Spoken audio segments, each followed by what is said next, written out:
All right, now I'm going to show you how to do a punch down jack. This is a RJ11 punch down jack. It's pretty simple. Usually they recommend that you have a punch down tool for this. I'm going to go ahead and show you how that works. But there's also another way of doing it. But the recommendation is to use this. So just take your jack. This will come with this plate. I think you can get these at Lowe's or anywhere really. It just slides into this plate. You take the punch down jacks are usually color coded, so we're using the blue white, so we're going to put it on the blue white. So you just pop it in that little groove there, and you take your punch down tool,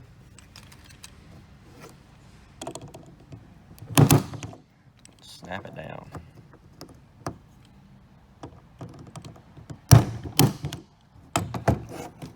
Now punch down, pull it out, and you got this plastic cap that goes over the top of it.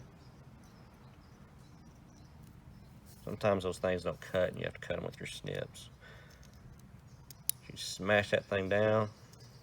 If you have any left over, you take your snips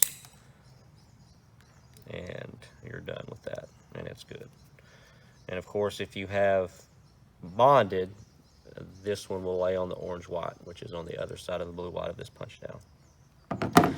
You can also do this by just laying them in there and then taking your plastic cap and just smashing it, and then taking your needle noses, some pliers, and kind of give it a little more to it, just smashing a little more, and then cut off just the excess that was already on there. And that's all there is to it. Now this jack is live and it's ready for a well, I'll just go ahead and explain how it goes into the faceplate. If you have a faceplate, if it's a flush mount plate, once you get your house wire, of course it's coming out of the sheetrock or out of the wall, and it just pops in to here, and now it's good to go either that way or that way. So, but if we look over here on this table, I'll show you how pretty much they're mounted. This and what this will look like, what it's look like for finish. The actual house wire will be back behind the sheetrock and you won't see it. This surface jack or biscuit jack, more than likely the house wire that you ran will come, there'll be a hole drilled right here, and it'll come right on the bottom of it, pretty close to the baseboards usually where it's at, and it'll just run up in there like that, and it'll be tied in like that.